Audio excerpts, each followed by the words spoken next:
வணக்கம். வாங்க, நாம எல்லாரும் சேர்ந்து முருகன் மேல இருக்கிற ஒரு ரொம்ப சக்தி வாய்ந்த தமிழ் மந்திரத்தை பத்தி ஆழமா பார்க்கலாம். இந்த 108 போற்றிகளுக்கு பின்னாடி இருக்கிற அர்த்தம் என்னன்னு ஒன்னொன்னா தெரிஞ்சுக்கலாம். வெறும் பெயர்களோட ஒரு பட்டியல சொல்றதுனால நம்ம தலையெழுத்தே மாறுமா? எப்படி? கேக்குறதுக்கு ஆச்சரியமா இருக்கலாம். ஆனா இந்த பழமையான துதி வெறும் வார்த்தைகள் மட்டும் இல்ல, அதுக்குள்ளே ஒரு பெரிய வாக்குறுதியே அடங்கியிருக்கு. இந்த மந்திரத்தோட உண்மையான சக்தி என்னன்னு நம்ம பார்க்க இந்த கேள்விக்கான பதிலும் நமக்கு கிடைக்கும். சரி, நம்ம இந்த முழு விஷயத்தையும் எப்படி பார்க்க போறோம்னா, முதல்ல முருகன் யாருன்னு ஒரு சின்ன அறிமுகம். அப்புறம் ஏன் இந்த 108 போற்றிகள் இவ்வளவு சக்தி வாய்ந்ததுன்னு பார்ப்போம். அதுக்கப்புறம் அதுல வர ஒவ்வொரு பெயர்களோட அர்த்தத்துக்குள்ளேயும் போய் அது எப்படி முருகனோட புனித தலங்களோட சம்பந்தப்பட்டிருக்குன்னு பார்ப்போம். கடைசியா பக்தியோட சாராம்சம் என்னன்னு புரிஞ்சுக்கலாம். சரி, முதல் பகுதிக்குள்ள போலாம். முதல்ல நாம முருகனை பத்தி தெரிஞ்சுக்கணும். ஏன்னா தமிழ் மக்களோட கடவுளா பார்க்கப்படுற முருகனை புரிஞ்சுக்கிட்டாதான் இந்த சக்தி வாய்ந்த மந்திரத்தோட முழு அர்த்தமும் நமக்கு விளங்கும். அப்போ முருகன் யாரு? ரொம்ப சிம்பிளா சொல்லணும்னா, அவர் சிவன் பார்வதியோட மகன், நம்ம பிள்ளையாருக்கு தம்பி, தேவர்களோட படைக்கே தளபதி. கையில எப்பவும் அந்த சக்தி வாய்ந்த வேல் இருக்கும். அவரோட மனைவிகள் வள்ளி, தெய்வானே. இந்த ஒவ்வொரு விஷயமும் நாம பார்க்க போற மந்திரத்துல ஒரு முக்கியமான இடத்துல வரும். ஓகே, இப்போ முருகன் யாருன்னு ஒரு ஐடியா கிடைச்சிருச்சு. அடுத்தது இந்த மந்திரத்தோட அமைப்புக்கு வருவோம். போற்றின்னு சொல்றோமே, அந்த வார்த்தைக்கு என்ன அர்த்தம்?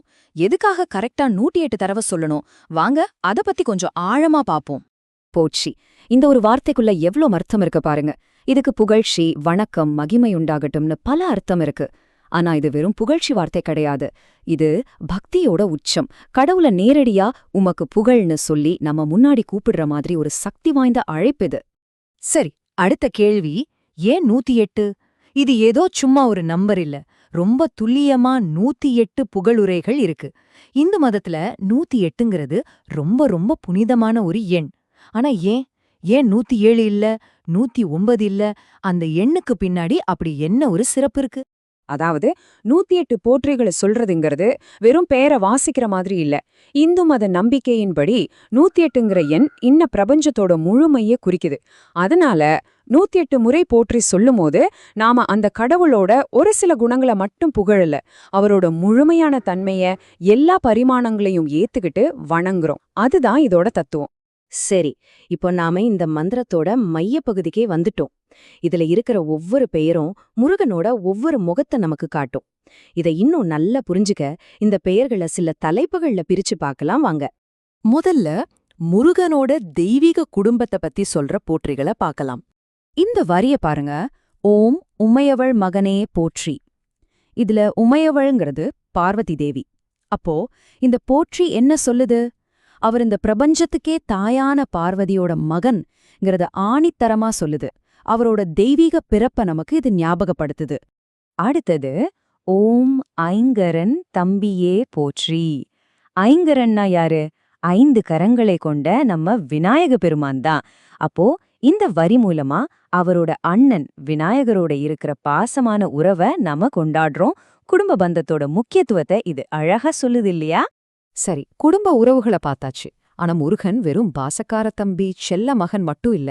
அவர் ஒரு மாபெரும் போர் வீரர். நிறைய போற்றிகள் அவரை தேவர்களோட தளபதியா, தீமையை அழிக்கிறவரா, தர்மத்தை நிலைநாற்றவரா கொண்டாடுது. ஓம் தேவர்கள் சேனை தலைவா போற்றி. இது அவரோட முக்கிய வேலையையே சொல்லுது. அதாவது அசுரர்கள்கிட்ட இருந்து தேவர்களை காப்பாத்துற படை தளபதி அவர்தான்.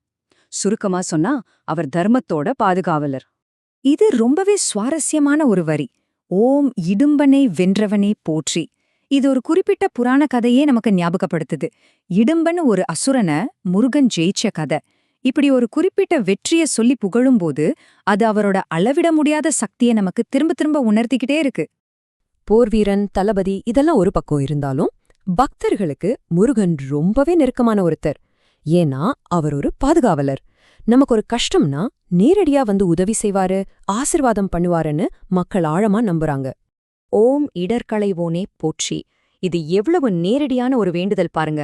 என் கஷ்டங்களை நீக்குபவனே, உனக்கு புகழ்னு கேக்குறோம். அதனால ஒரு பக்தர் இதை சொல்லும்போது இது அவங்களோட சொந்த வாழ்க்கையில இருக்கிற பிரச்சனைகளை தீர்க்க சொல்ற ஒரு உருக்கமான பிரார்த்தனையா மாறுது. அதே மாதிரி ஓம் வளமான வாழ்வு தருவாய் போற்றி.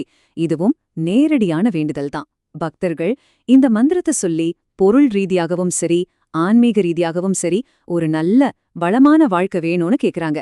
அந்த நம்பிக்கைய இந்த வரி முழுசா காட்டுது. இந்த மந்திரம் வெறும் புகழ்ச்சியோட நிக்கல, இது நம்மள ஒரு புனித யாத்திரைக்கே கூட்டிட்டு போகுது. எப்படி தெரியுமா?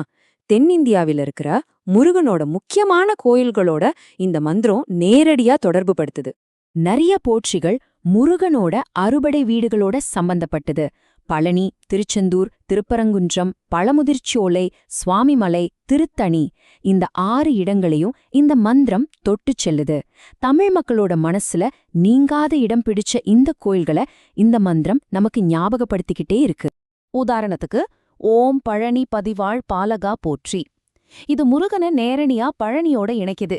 பழனி மலையில வாழ்ற அந்த பாலகுமாரன, அந்த இளம் துறவிய நாம போற்றி புகழ்றோம்.